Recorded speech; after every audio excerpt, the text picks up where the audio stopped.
Hello, this is Paris Williams from Next Level Financial, and I am so excited. Today we get to have a conversation about AI.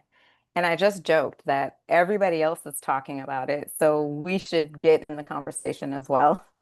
And I am thrilled because I heard Gerardo give a presentation about AI a few months ago. That might have even been a year ago, I'm not sure. But it was amazing. And the group of people that are usually very serious and not stoic, but serious, had so many questions at the end of the presentation. That's when you know it's good, and that's when you know people are listening. So I'm excited that we are here making this recording for our people, for the folks that follow us. And I'm thrilled that Gerardo is here with us today. So without further ado, Gerardo, I will let you introduce yourself. Oh, hi. Well, thank you so much for having me, Paris. I really appreciate your kind words. And yeah, I remember when I gave that presentation and people were really engaged. And since then, I think I've been invited to 16 more talks about AI. I'm booked all the year, all the way up to February next year. So it's a topic that obviously it's drawing a lot of attention. Um, but about myself, as you can hear from my accent, I wasn't born in the United States. I'm a U.S. citizen, but I was born in Argentina, grew up in Mexico, and then worked internationally in London for 7 years. I've been in the U.S. for the last 22 years, and always in executive corporate roles. So I come from companies like Disney and Time Warner. Fun fact, I am an executive producer for the Amazing Race show in Latin America. So I spend a lot of time in entertainment and always in executive marketing and technology positions. And in the last 8 years, I launched my consulting firm under the umbrella of WSI, and we focus on digital transformation projects, helping businesses adapt to new technologies. And what that means in the last 2 years, it's been all AI. So Yes. that's basically 100% of what we do today. What is very interesting is that what drew me to AI consulting is the fact that for me it's really not tech. It's for me it's really about change management, behavior change, because AI is not just any other technology. It's really transforming how we're doing business. So yeah, so that's a little bit about myself. That's fantastic. I love how you just sort of threw in that you produced The Amazing Race. Like, that's not a huge deal. I'm an executive producer for the Latin American version. So if you search Yes. for me on IMDb database, Yes. you'll find my name there. It's one of those things that I don't talk too much about, Yeah. Yeah. but it's a fun fact. That is a very fun fact. So, speaking of fun facts, when you're not training and consulting, what do you do for fun? Yes. So I'm a crazy soccer fan. I'm one of those crazy people that wake up at 7 a.m. on a Sunday to watch a game happening somewhere else in the world. I'm also, I love running.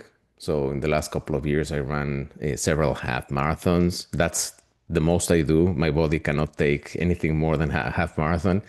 Um, and something that is a little bit geeky about myself is that I love bonsai collections. So I'm part of the Atlanta Bonsai Society. So I collect little plants and I nurture them and I keep them. So that's kind of like what I do. And then where I spend most of my time in terms of hobbies is guitar playing. I'm an avid guitar player as well. That's amazing. Okay, very good. Good. I like to work with people who have a well-rounded life, and it seems like you do. Thank you. Thank you. That's I tried beautiful. to. I tried to. Yeah. All right. So AI, it's this big topic, and like you said, everybody wants to talk about it. Hmm. We work with clients on the finance side. Hmm. Next Level Financial is a fractional CFO company for real estate folks. Hmm. However, AI comes up in every single area of business. And Hmm. I think one of the biggest questions that even we get is where do I even start? So can we Hmm. start there? What are you recommending? How do you get your companies to just push go and actually start? Well, that is an excellent question because I think a lot of people are approaching AI as just as a technology project. So, like implementing a new ERP, for example, or a new CRM, and they're thinking, okay, we're just gonna find the technology, we're gonna launch it across our organization, and then we're gonna move on. And in reality, in our experience, we work with a lot of financial services firms like M&A, valuation firms, or financial services organizations. We work with some not for profits. What we find is that, as I said, it's really more of a change management because you have to create a different mindset when you're implementing AI because it really changes everything that you're going to be doing if you do it properly within the organization because it just augments the possibilities of what employees can do. So, our recommendation is first understand what are the business questions that you're trying to answer before trying to figure out what is the right technology or use case that you're going to implement. So in our process, we always recommend going through establishing some sort of governance, right? What are the policies you want to implement for your business? What is going to be allowed? What Mm, tools are going to be allowed? What is information that has to be protected and not uploaded into the system versus the information that you can do. So that creates some sort of framework of where you can actually how you can actually think about AI. Then we recommend also investing in training, enablement, right? So training staff, upskilling your employees, reskilling your employees is important. Yourself as well is very important because some of the things that you think you need a specific system to solve, once you understand how to use these tools, you can probably self solve as well, yeah. right? So it reduces investment, but also what it creates is that it raises the level of the organization for efficiency. Yeah. Okay. And maybe your best producers are still going to be your best producers, but the people that are average or below average, you're basically raising the floor. Okay, with training. After you do those two initial things, that's when we then recommend then looking at processes, right? So at that point, when you know what you're able to do because you've thought about those guardrails, and once your team is trained so they understand how these tools work and how to get the most out of them, at that point, then you can go and sit down with finance, with HR, with marketing, and say, okay, what things are keeping you wake up at night? What are bottlenecks? What are those things that we know are costing us money or too much time or too many resources that we wish we could improve somehow if we had a magic wand? And at that point, you can then map out that and figure out if there's a way of utilizing AI and automation to make those things cheaper, faster, better for your company, for your clients, etc. So at that point, you can do that and then start with pilots, right? And start building those pilots and see if you can scale them up or not. Uh, so that is the process we recommend, and that's what we really work with clients most of the time. Some people want to jump into a solution, and we don't think that's the right approach to jump immediately into a solution. That is really powerful. And it's reminds me in our work, folks want us sometimes to jump right in. Okay, we hired you. Now we would like to get our forecast ASAP. Like we have to really understand the business. We have to slow it down a bit. So it's like it makes me think of like fast is slow and slow is fast.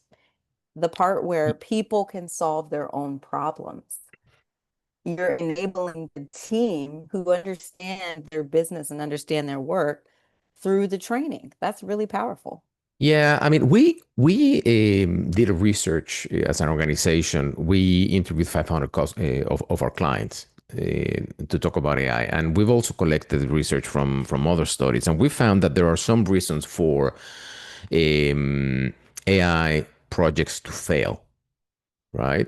And let's see if I have good memory and remember the five reasons. But one was a lack of policies and guardrails, so not knowing what's possible or not. And we see lots of clients that what they do is they've allowed departments to buy tools, but without putting some guardrails. So that's one of the reasons. The other one is skilled personnel, people not knowing how to what they can do with these tools, or how to make the most advantage. And this is an important thing, Paris, because people are might be using ChatGPT for writing emails, and they feel that they're using AI.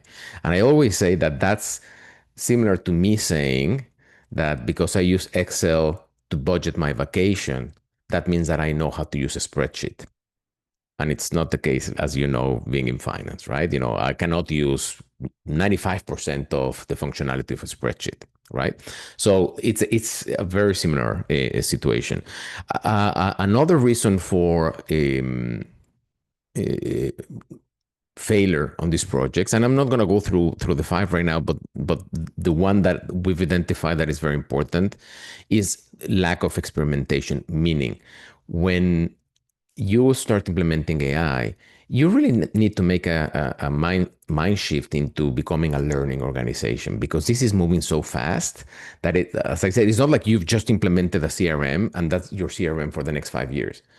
You now have trained people, trained staff, you've adopted technology, and people are going to self-solve and are hopefully are going to improve their own processes, right? And their own workflows.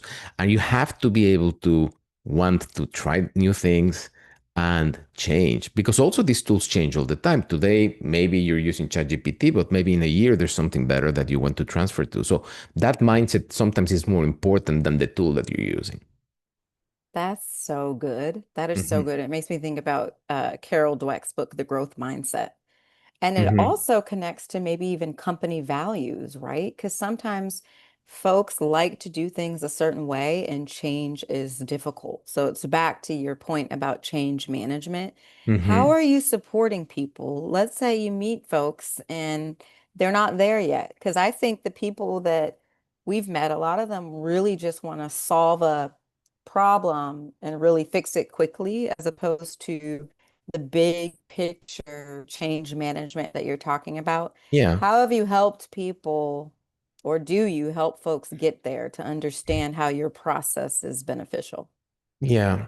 So, I think you need to meet people where they are, right? So, of course, there's immediate needs that might need to be solved. So, even though we recommend this process, sometimes it happens that a client says, okay, we understand your process, but can we accelerate understanding this challenge? Because this is something that we really need to solve soon. So, I think it's okay to do that if you keep in mind that you cannot forget to also think about training and governance and all of these important things, right? We all have things that we need that are an emergency that need solving. What we found is that sometimes just by training, you get so much better and so much efficient, even at the things that you thought needed automation and a big solution. That eases the need for jumping into building something specific for that, right? So my recommendation is that most businesses should be thinking about training their staff. In fact, one of our clients, it's a great quote, because one of our clients, we went through training and we were going in a certain direction, but after training, we met with this person who's the CMO of this organization, and what she said was very interesting. She said, "Well, the training showed us that there were things that we didn't think we needed solving or could solve, we were able to solve.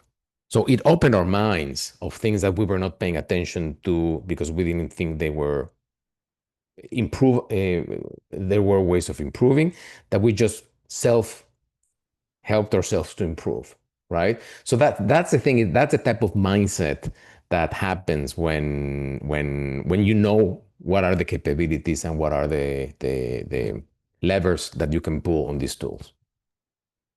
It sounds like people get more buy-in too when they go through the training and they're not just given everything. I used to be a teacher, and it's really, really something when a student or a learner can figure out that they create their own learning and they're really the answer to the questions that they have. So I love Y- that the CMO said y- that. Yeah, well, you're teaching people how to fish instead of giving Hmm. them a fish. You know, that old Chinese saying, right? That if you want somebody to eat one day, you give them a fish. And if you want them to eat for a week, you give them a number of fish, right? But if you Yeah, want them to eat the rest of their lives, you teach them how to fish, yeah. right? Yeah. So what are some common misconceptions business leaders have right now about AI? And what are some of the risks they should be aware of before they just jump in? Well, I think a misconception is that AI is just plug and play. It's really not plug and play.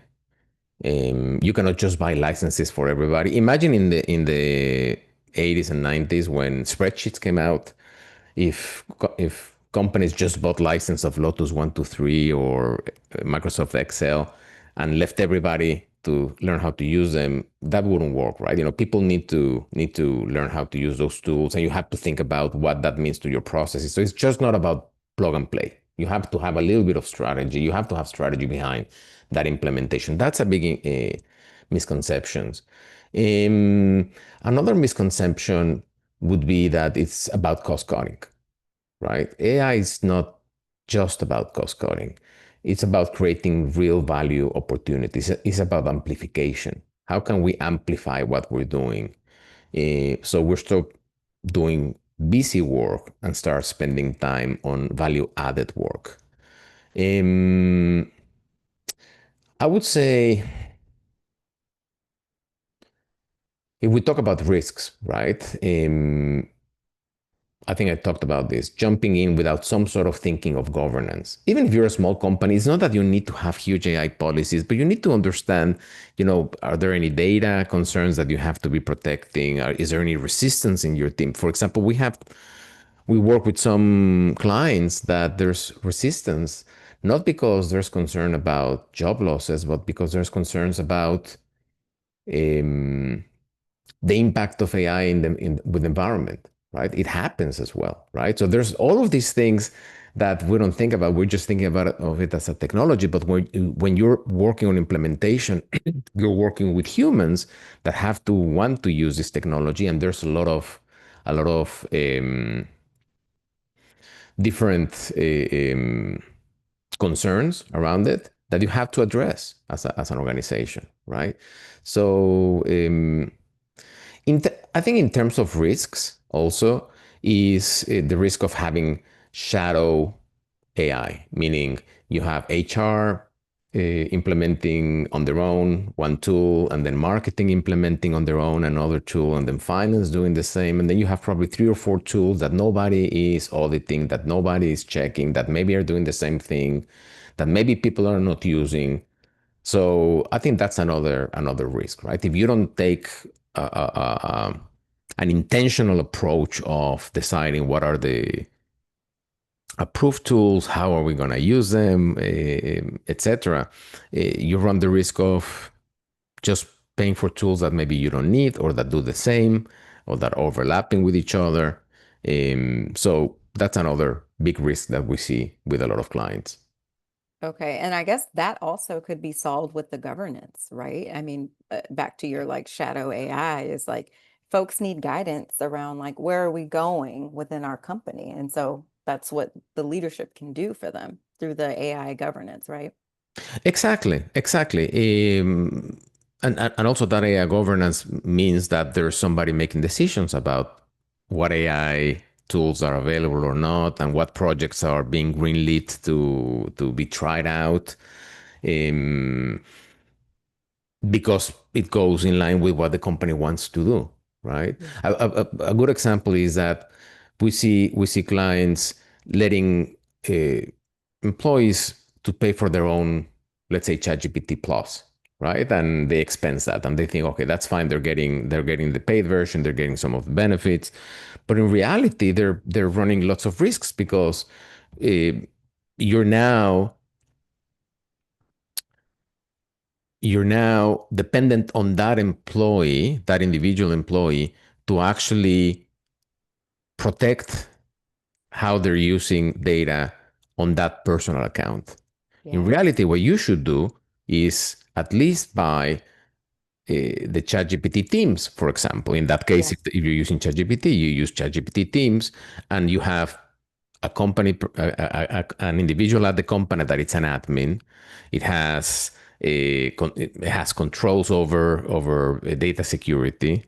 It's controlling how that data is being used or not used to connect to the models. So now you are really controlling that, right? And now also by working that way, anything that is created for the company by employees, it's kept within the company. If you've created custom GPTs, if you created certain intellectual property through ChatGPT, now you're keeping that in the Teams environment. If the person leaves because they took another job or they retired, etc., all of that information is kept with you. So just things like that are really important to address when you're implementing AI. And that's why I think we really recommend having some sort of strategy behind all of those decisions.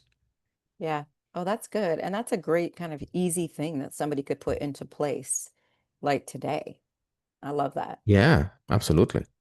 So thinking about some of the different groups that you've worked with, how is AI reshaping the way these teams are working together? And what should leaders do to prepare their teams for this shift? So you have your folks who are like early adopters. They've been working with you and your team for 2 years. They're probably further along. So how has that reshaped the way that those that are already in it, doing all the things that you're recommending, how has that reshaped the way that they work? Well, it's reshaped it because they are uh, identifying ways to be way more efficient at the things that they do, at the workflows that they do, right? So you always start small, Mhm. but then once you find once they find some quick wins, they can move on to larger projects, right? And what we say is that you have in your organization workflows that might be costing you a lot of money, right? And what we say is either you're trying to, for example, improve the time to do something. We work a lot with sales team, and every business has to write proposals, right? And writing a proposal, it's time consuming. It takes several hours. You're talking to a client, you're scoping a project, you're pricing that project, you're putting together a proposal. And for some of our clients, for one of our clients, that was a 10-hour process from call to client to final proposal, right? And it was holding up the producers, because the producers can see a number of clients per week in order to be able to continue selling. Um, and they approached us trying to figure out how they can liberate or free up time from the producers from the busy work of writing to the important work of seeing people, knocking doors, having conversations, right? And we figured out how to use AI to automate parts of that process. So that proposal writing was reduced from 10 hours to 2 hours, Wow. right? So Yeah. now the question is, what happens with those extra 8 hours you're giving back to that VP of sales or sales director, right? And what does that mean for the company bottom line, right? So it's not about the saving of time, but it's about the amplification of the opportunity for your top producers to actually be out there knocking doors and talking to people. Right. Right. And that is the type of impact that you see with this technology. So it's not that by doing that we replace the job. It's actually we augmented the opportunity for that person to be more productive and bring in more value to the company. That's wonderful. Yeah. Another example is one of our clients. It's a franchise organization in the cleaning space, and they have 150 locations in the southeast of the United States, and they've grown through acquisition. So they've acquired different competitors and they rolled them up on Mm. their own brand. And the challenge with them was that they have each of these competitors had legacy accounting systems and invoicing systems. So for them, sending an invoice and collecting payment was taking a longer time than what they really wanted, right? Because they were having to pull information from one system, push it into a different system, and there was a lot of manual process in that. And that was one of the biggest challenges they had in terms of operations. And we came in and we mapped that process out, and we implemented an automation with AI that made that process way faster, and that improved their collection time by 40%, right? So it's not that they're sold more, but their cash flow position became much better after they implemented AI, right? So again, it's not that is a great example, not about efficiencies in the sense of reducing labor costs, right? And letting people go, but about improving a process that allows you to collect faster. So then now your cash flow position is much better. So now you can invest in advertising. Now you can invest in other areas of the business, right? So those are the type of examples that we're seeing happening. You're speaking my language, Gerardo. I mean, listen, we are constantly talking about improving the processes for getting your money in, right? And it's a challenge across multiple companies, just that whole idea of like in the system for invoicing and collecting, it's huge. Hmm. So, my goodness, that is an amazing testimony right there, really, Yeah, because it's a problem. it's interesting you mentioned that because the the most common position that we do business with is with CFOs, actually. Hmm. Hmm. And I'm not saying that because I'm in this show. Is a reality because CFOs understand the impact of all. They normally know exactly all of the company workflows and how much they're spending on each of these departments and this work. And you can ask them the question and say, okay, what is your payroll yearly, right? And they can tell you, okay, it's $2 million of payroll. So then the conversation is if we could improve that by 10%, if we can actually, which is an easy lift, by the way, with AI, you might be able to do 30, 40%, right? But if we could make that more efficient, what would that mean to the bottom line? But also if you're exiting, let's say in a few years, what would that mean to the EBITDA that you can actually collect at the multiple you can collect at exit, right? And they understand that language, obviously. So that's why we normally do our business at a CFO level because they understand the impact of what we can achieve. Absolutely. Absolutely. Okay, I have one more question for you. Mhm. What new skills or mindsets should leaders start developing now to stay competitive in AI? You talked a bit about mindsets, but Mhm. dig in deep around like where we should really start making those shifts. Well, I think, adaptability is important. Just accept that things are changing and instead of trying to avoid it, um, and and not think about it, just be adaptable and be more comfortable with experimentation, right? I think that's a very important skill, Yeah. not to be afraid of it. Um, what's happening with AI today is very similar to what happened with the internet in the early 90s.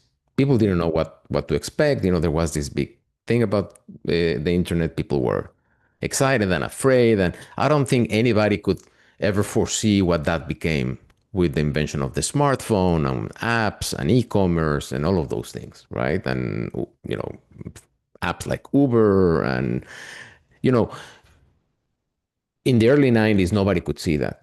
But it became a transformation for the economy, right?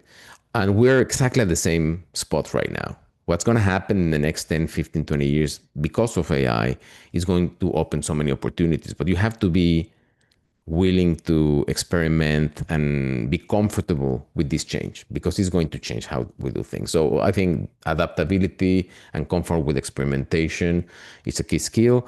I think you have to learn how to ask better questions, right? Because AI is only going to be as good as the way you're framing a problem, right? So Yeah. what is it that you're trying to solve in your organization that can be solved with technology? And I think understanding that is important because especially if you're operating in small and medium-sized businesses, I think the mindset sometimes is, well, we're not big enough for something like this, right? That's for the big businesses. And in reality, it's the opposite. I think right now, large business is finding it more complicated to implement AI because it's a very large ship and they're having to spend a lot of time in uh, really the change management side of this, right? Yeah. While smaller organizations can use agility and move way faster into implementing some of these technologies and really reap the benefits of efficiency. Hmm. So that mindset of, I know you asked about skills, but that mindset about this is not for us, we're too small, I think you have to change it because now this has been democratized. Yeah. It has been democratized. Um, and I would say one that is super, super important is to see AI as a collaborator tool, not as a technology. I mean, it is a technology, but it's something that you're collaborating with, right? Yeah. So we used to think about technology again as a CRM, as an ERP, as a system that we do something in it and that's it. And in reality, AI is like having an intern that Yeah. has a law degree, an MBA degree, has a nursing degree, a medical degree, has all of it's the most intelligent person you'll ever meet. But it needs you as a domain expert to tell them what to do, right? So work with it, collaborate with it because it's going to give you a lot of speed and good solutions, but you're still the human in the loop. You're still the person that needs to brief the tool and then make sure that the tool is providing you with the right answer. You still are the domain expert of your business, of your role, right? So I Yeah. think I think that a misconception is that it's taking over my role. Well, in reality, it's augmenting your role. You still have the responsibility of working with it and reviewing everything. So imagine if you had an intern and you're creating a research for the CEO, right? Let's say you're the HR director, and you brief an intern to do a piece of research. You would brief that intern very, very thoroughly. You would explain what you're trying to get to, your expectation, how many pages, how many you want everything sourced, you don't, right? But then when that intern comes back with that piece of research, you wouldn't just hand it over to the CEO. You would actually read it and full, just make sure that everything makes sense because you are the person responsible for that report, right? So in the same way, when you're working with these tools, you have to have that same mindset. You have to be very clear on what you're expecting from these tools, from these tools. So you have to be very specific on the prompt. That's where the word prompt engineering comes from. In your prompt, you have to engineer the right brief for the tool to be doing the job that you're asking it to do. But then when with what it comes back, you have to use your intuition and your knowledge to review if it makes sense. So just blind trusting it is not a good skill. No, it's not. Okay, I see the punchline behind you for WSI says embrace digital, stay human. that's right. And it sounds like, you're all about the human has to be involved in this, deeply involved. So, Yes, yeah, absolutely. yeah. Absolutely. I mean, these tools are incredibly intelligent and they can make us superhumans, Hmm. but we still need to drive them. Absolutely. We still need to drive them. Yeah. Well, this has been fantastic. Thank you so much. I learned a lot, and I'm sure our folks will learn a lot. And before we end the recording, would love for you to just share how people can reach you and just a little bit more about who you are looking to reach. Sure. So we work with in the lower middle market, right? So companies that are probably in between 10 to $100 million in revenue. We work really well with them. For everybody else, we do training, not consulting, and we're happy to train teams. Um, we normally work with at the C level, so that's normally the first point of contact because a lot of what we do has implications in the organization. So we love speaking to CEOs, COOs, CFOs in general. Mhm. You can find me on LinkedIn, Gerardo Kerik, Kerik, and just reach out to me on LinkedIn, or you can come to my website, wsidigitalboost.com, and you'll find me there. You can fill in a form, or I think there's a calendar link there where you can book a time with me. Very happy to have a discovery call and see if we are a good fit and we can help you. Awesome. Thank you so much. This is fantastic. I appreciate you and can't wait to see where this goes. I feel like we should schedule another conversation in like 6 months to a year because who knows what new developments we will have in that amount of time. Yes, I mean this is changing by the week, so Yes. happy to do another one in 6 months for sure. Thank you so Sounds much, Paris. good. I enjoyed the conversation. Thank you. So did I. Take care.